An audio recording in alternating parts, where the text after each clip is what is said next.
Oh, my performance was totally because of him. When I first read the script, I didn't envision me performing Deborah the way it ended up on the big screen here.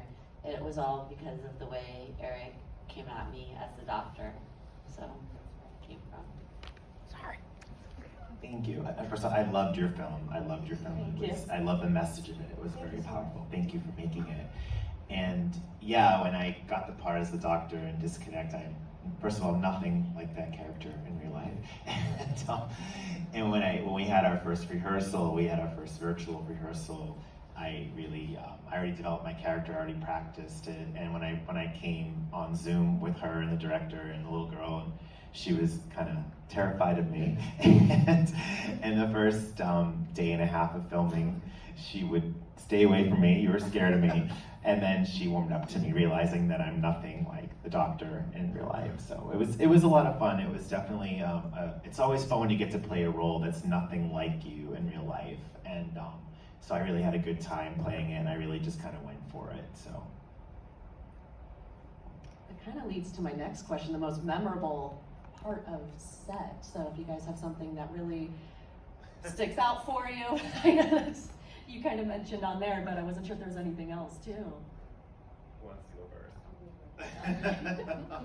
Yeah, I have a few things from this movie. The first thing was that I actually wore the director's pants for the first scene. So when I finished shooting that day, I came out and I said, "Is it okay if I take your pants off now?" Which I thought was really comical. And then the other funny story was that Jason, the director, came to me when we were working on set in the hospital, and he was like, "Hey, listen, so we have this TV, and we think it'll be funny if you carry the TV in." And I'm like, "Oh, okay, cool, where's TV?" He's like, "We're gonna get somebody to help you." I'm like, "No, that's cool. Where's TV?" He's like, "No, we're gonna get someone to help you. It's heavy, you're gonna have to carry it like 30 times. I'm like, "No, that's cool, where's TV?" So he brings me out to the TV, and I pick it up, and I start squatting with it, and I'm like, "Let's go, I got you, don't worry about it." It was really fun. Yeah. Sure. Yeah, so I mean, it was just really cool to see all the cast. Everyone was amazing that I was able to cast, and it was cool to see how much they related, whether or not they were white or black, to the film. A lot of people came up to me afterwards and were like, "This really just hit me hard because of the message of the story, just that your identity doesn't have to technically be one way, and fitting in is a huge part of growing up." And yeah. I have 3 favorite memories of this shoot. The first one involves you. It was after she realized I was nothing like the doctor in real life, and we were shooting our close-ups, the scene where I really lose it and start screaming at her. When the camera was on her, I purposely put my hand up like this, and she just kind of went, "Ah!" So it was kind of fun to get that reaction of you. And then the second favorite memory was the little girl, Cora. This girl's gonna be a major star. She already has an agent that's in LA and New York. This is her first movie, and she's doing really well. She just did a commercial up in Alabama for an ice cream parlor, but she couldn't be here today. But the scene where she pulls the gun out, you didn't see this because it was on her close up. But my character had a look on my face like, "Oh man," you know. And when we yelled cut, she looked at me and she's like, "Why are you staring at me?" And I'm like, "That's what my character would do." And then the third favorite memory was Patrick, who is the son, who played Eli, was lying on the bed, and I have a thermometer as a prop, and I'm like pushing it into his head, and I kind of got really into the character, so I was really pushing the thermometer a little too hard into his head, so yeah. Oh my. So my next question for you guys is, what's next? We'll see. I'm in the process of writing, so nothing right now, but we'll see. Ooh, can you give some information on what you're writing about, or? Maybe another sequel. We'll see. Yeah. I have 2 films slated to film this year. One is next month. It's just a very short film, and then another one towards the end of the year that's a sequel to a film that I made with a graduate a graduate from the school. We did the original Toads and Diamonds, and we'll be doing Toads and Diamonds 2 at the end of this year, filming in Atlanta for a week. I just recently wrapped in a short film called No Way Home that I had the lead in, and it was a very cathartic film about someone that loses his mother and is overcoming the pain of that. And I lost my mother a couple years ago, and the irony is she never wanted me to quit acting. And just after she passed, I randomly auditioned for a film and landed the lead 2 years ago, and it screened her last year, called My Sick Love, and I've been kind of working ever since. And so that was a really good film and a really good experience. That'll be done in November and probably put out in the festivals next year.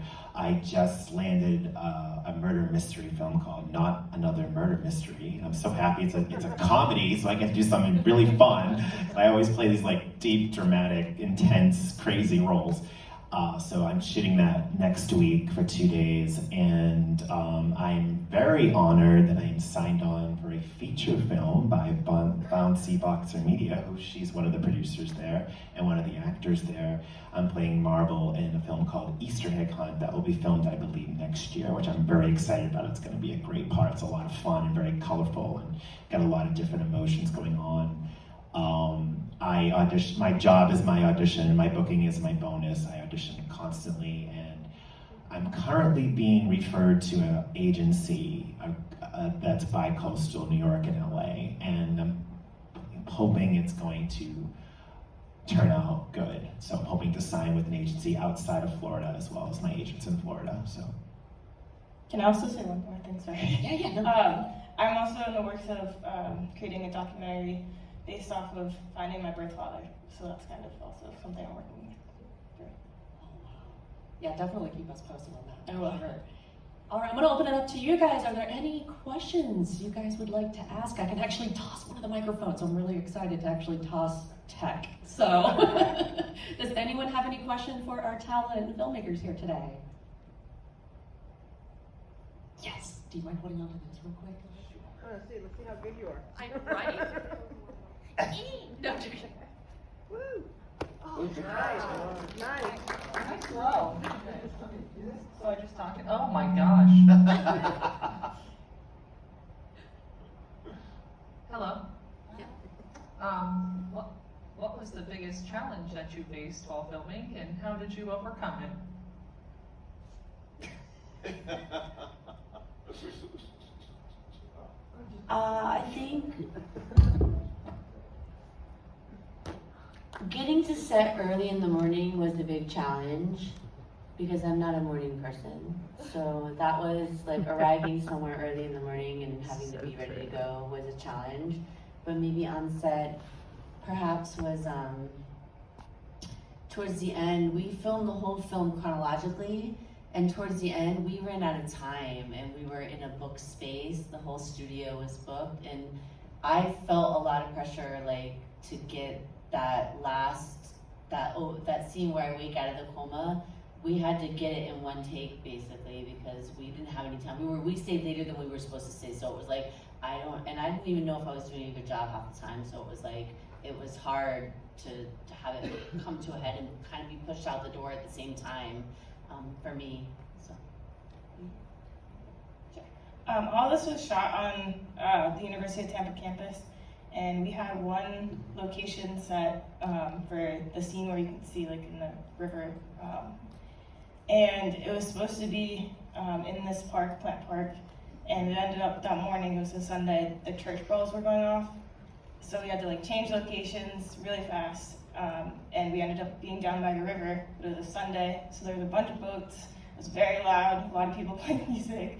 So that was definitely a challenge getting audio. I'm so surprised the audio came out that well, but yeah, that was probably the biggest challenge we faced.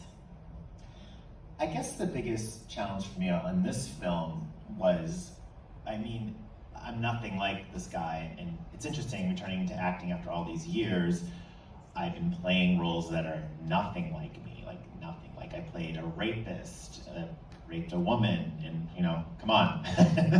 I'm definitely not like that in real life. So, and I've been playing these different roles, and even this character this character is really cruel and mean. Well, in the fantasy part he is, and towards the end he's a little bit nicer.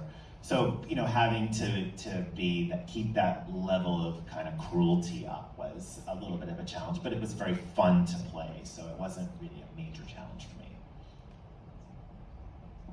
All right, well, thank you guys so very much. I was thinking about the sound as well because of that waterway. I've been at Curtis Hickson and it echoes, so that was hard. Well done. Thank you guys so very much. If we can give a round of applause once again to our talented filmmakers today. Please enjoy the rest of your day here at Sunscreen Film Festival. We have a great weekend for you guys. Again, thank you so very much.